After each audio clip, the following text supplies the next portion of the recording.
Hey YouTube, thanks for stopping by. If you're new, hello and welcome. If you've been by before, welcome back. This video has been on the books for a while. As a matter of fact, I more than likely first planned for it when I started working on the first two videos in the series I do, where we go over the problems with the Chucky TV series. Since it's been a while, allow me to recap. In the first one I did, we talked about the issue with significant introduction, and how the important elements introduced to fans for the first time ever could have been used in a movie that would have gotten more attention than the TV show. Plus, I feel like that's just how you honor the story in the franchise, by leaving the very big and important stuff to the big screen and letting the show build off of that without getting too far ahead of itself. The second one I did was about the constant back and forth between genres, going from horror to a horror comedy and Bride of Chucky, to a full-fledged comedy, Seed, back to traditional horror, Curse, then horror comedy again, Cult, and then full-fledged comedy again, Chucky Season 2, and why Chucky needs to lean more into being at least similar to its original fashion of horror and letting it stay that way. Then there was the short I did about the problem with Glenn and Glinda. All of these will be linked in the description. If you've not seen them, check them out after you're done watching this video. And that's not all. Stick around to the end to see some of my other recent Chucky videos pop up on screen and hear about my upcoming ones. Now that that's all out of the way, let's get into the video. Has anyone ever felt like the world of Chucky is relatively small? Like, does anyone ever think that out of the many horror icons, from Freddy to Jason, Michael Myers, that Chucky tends to be at the bottom of the list? Well, I'm not just talking about how it's the most underrated. What I mostly mean is that since a certain point, you only ever really see the same faces or a fresh face that's never been seen before. Don't get me wrong, we're very blessed to still have the likes of Brad Dourif, Jennifer Tilly, Alex Vincent, and Christina Elise on board. As I mentioned in my first video in this series, Christina Elise's character Kyle might have been officially wrapped in Season 2, but for everyone else, and her as well, if she makes another return, I hope they stay until the very end, I really do. But sometimes I feel like the way in which they go about deciding who gets to play the next new role or come back in some way, shape, or form feels too personal. Now, I'm not talking about Devin, Lexi's mom Michelle, who was being played by her real-life mom, or even Jake, who looks like he was casted because of his huge similarity in appearance to how Don Mancini looked at that age, since the character is basically a fictionalization of Don in Chucky universe. If you stumble upon talent, or discover new talent that the world hasn't really seen yet, then by all means, take advantage of that. Give them a chance, open the door for them, give them the opportunity that will then lead to plenty more opportunities, because they're talented. I haven't seen anyone really criticizing the actors or anyone's performance. Only bad acting moment I can think of was when Jake killed Chucky with his bare hands for insulting his partner for being another guy. And some people were confused by the parents' reaction to Caroline's fascination with Chucky, but I think that's because she's on the spectrum and they haven't outright said it yet. Because why else would they be so surprised that she's taken an interest in the doll and started illustrating him? What I'm getting at is the obvious interpersonal networking that Don Mancini likes to do, plus picking from the family. Now again, I'm not talking about every case of this. Casting Brad Dourif's daughter Fiona as Nika was one of the best casting decisions ever made. The kid sister of Alex Vincent, who did a few seconds of bodywork as Chucky in the original Child's Play film, was harmless. But there's just so many cases of people coming back unnecessarily when the job could have gone to someone new, or new people being casted purely because Don Mancini liked them, that's annoying. It makes the world of Chucky feel smaller than it should be, seeing people return in new roles in back-to-back movies or seasons, or being newly introduced solely because they hit it off with Don. Before I get into the hand-picked, biased casting, allow me to dive into the pointless returns. First one I can think of, off the top of my head, would be Michael, or Multiple Malcolm from Cult. The actor literally just got killed off in the end of Curse as Officer Staten. I remember watching a video during the leading up to Cult, and he was basically brought back because they liked the guy. okay, fair, I guess. I mean, assuming this happens only once or twice in the franchise, but that's definitely not the case. Originally, it was believed that there was some kind of reason behind it that had to do with the story. I remember people theorizing that his character in Cults was actually Glenn. I even remember it saying that that's who he was going to be on IMDb. And I was confused about how they would explain it because how's someone going to use a body that got disposed? I mean, that's why Chucky could no longer use Redman's body in Seed, because Tiffany destroyed it. I thought there was going to be a lot of story to tell there, and it turns out all this overthinking was for no reason. Because other than the actor being likable, according to Dawn, and maybe a few other cast and crew members, there is no reason behind why he's playing a second character in the franchise. But shout out to Adam Hertig. I hope I didn't say your name wrong. I think your performance in both roles were more than acceptable. Next up, we have Ali Tatarin. Again, sorry if I got it wrong. I'm not going to cheat and use Google to see the pronunciation. She appeared as the delivery woman in Curse that brought Chucky to Andy, and then again as Nurse Ashley in Cult. Now, this actually isn't as bad. The former was a post-credit scene that can only be seen in the unrated version of the film, which was recycled for the following film, minus her appearance. Similar thing happened with Cole's post-credit scene. It's only in the unrated version, and Kyle had to acknowledge the events of that scene in season 1 of the show to reestablish that it happened. So maybe those scenes are hardly canon. Not canon in the sense that they aren't in the official version of the film that you'll often see everywhere, because very rarely are those versions shown on TV. But canon in the sense that the franchise acknowledges it so we can assume those things still happened, and that's how it looked when it did. But nevertheless, I can give this the benefit of the doubt, more or less. It's not as bad as Adam's case, where he had an established role, who had several scenes and a death, which makes him more memorable, and then a more main role who is even more memorable. In Allie's case, her previous appearance was a few seconds of screen time in a scene that is barely canon, and her role was not in any way memorable. She delivered a package, that was it. The principle is still there though. The whole, hey, I know you already did a little speak for us, but you can come back and fulfill another role if you want. I mean, why not? Who says we have to cast someone the audience hasn't seen before, or someone we haven't already used? Last one before we move on, and this is the most annoying one for me personally, which I'm sure was the most noticeable by fans, is Michael Durialt of Cult. These names are all tricky. He returned as Nathan Cross, Lexi's dad, in season 1, and then again as Spence, the vice president of the United States, in season 3. But why? I literally don't see the reason. It just feels so similar to Adam, but technically worse, because he was the one other main antagonist in Cult besides Chucky, so it's not like they didn't make good use of him there. His season 1 return was completely pointless, but at least they tried to make him seem like a completely different casting, and he's also playing someone who's a bit of an opposite to the last character he played. Plus, they killed him right off again. But now he's back again in season 3, and there doesn't seem to be any significance behind it whatsoever. I'm genuinely tired of seeing him. They kept Lexi's mom on for one more season, and for good reason if you ask me.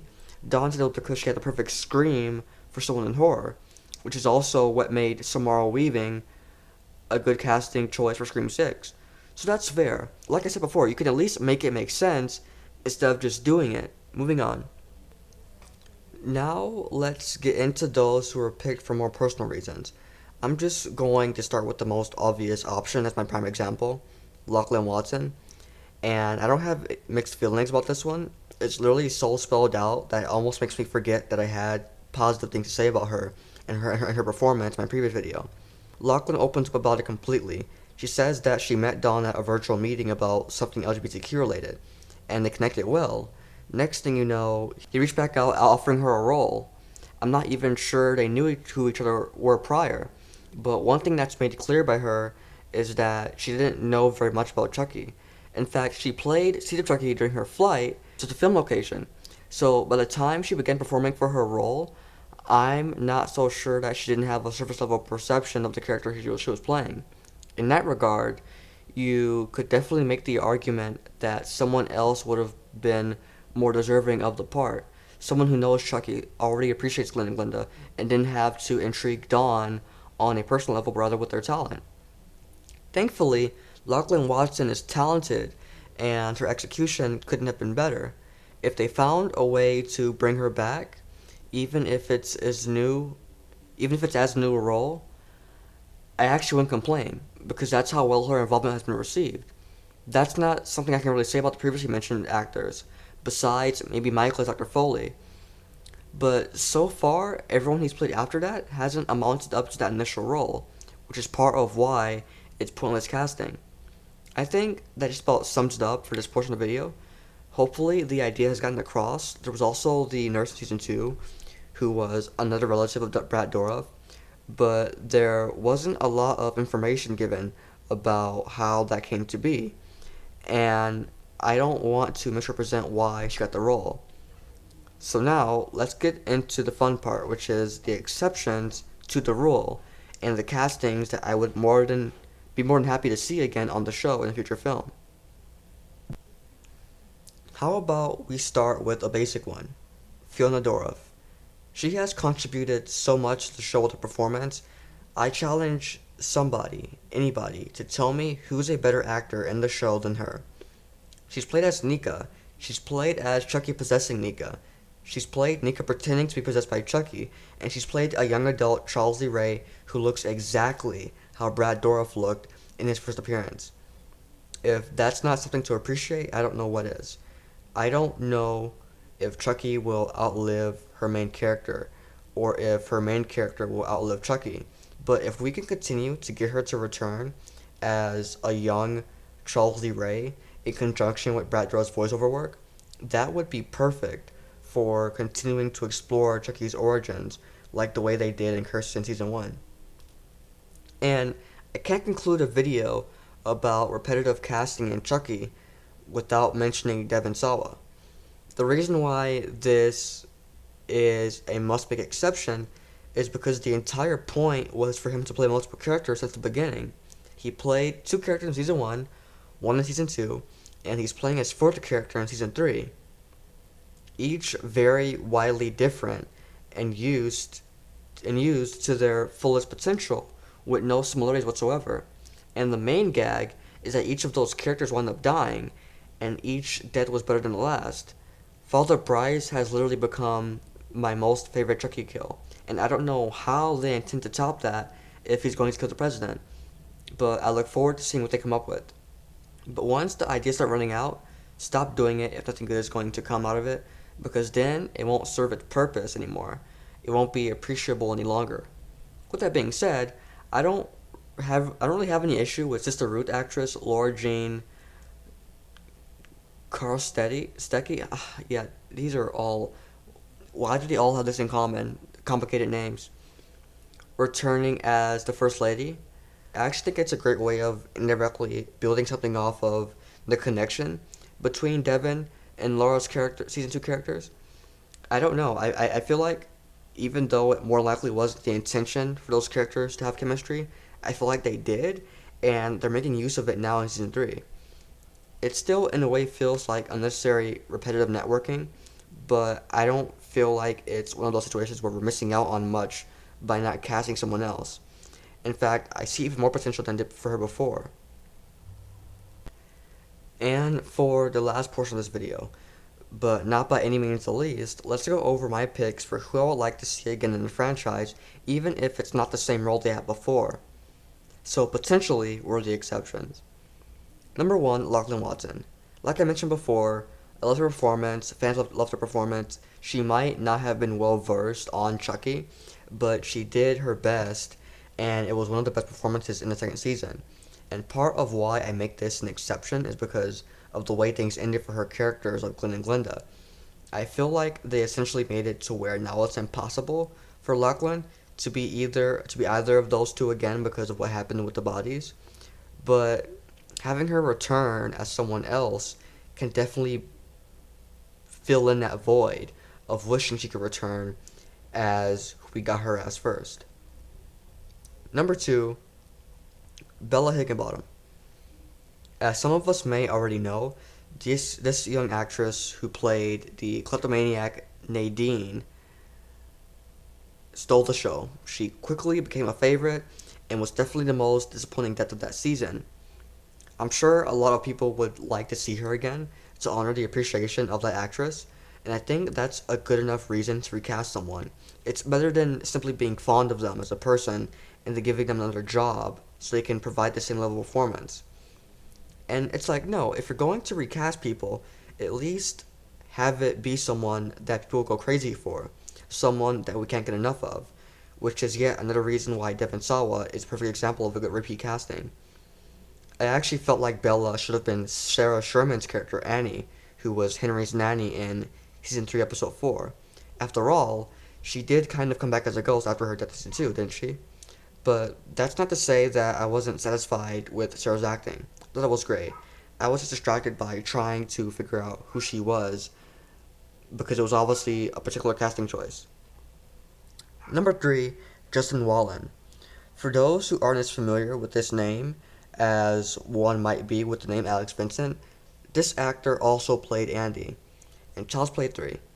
Since production directly followed Child's Play 2 and Andy needed aging up to take things in a different direction. I don't know about you guys, but I think it would be cool to see them make use of him again. It doesn't have to be anything big either. It could be a brief cameo where Chucky's tracking down Andy, who he mistakes him for, when really he's just someone who looks a lot like how Andy looked in the late 90s. And if you want to make a great use of him, he could be a Chucky victim that could be perceived as an Andy variant that was killed. They did a thing in Season 3, Part 1, where we got a Chucky dream sequence of him killing Andy. They could do something like that. Or he could even be a temporary target of Chucky. This is unlikely though, unfortunately, because Justin quit acting to become a teacher.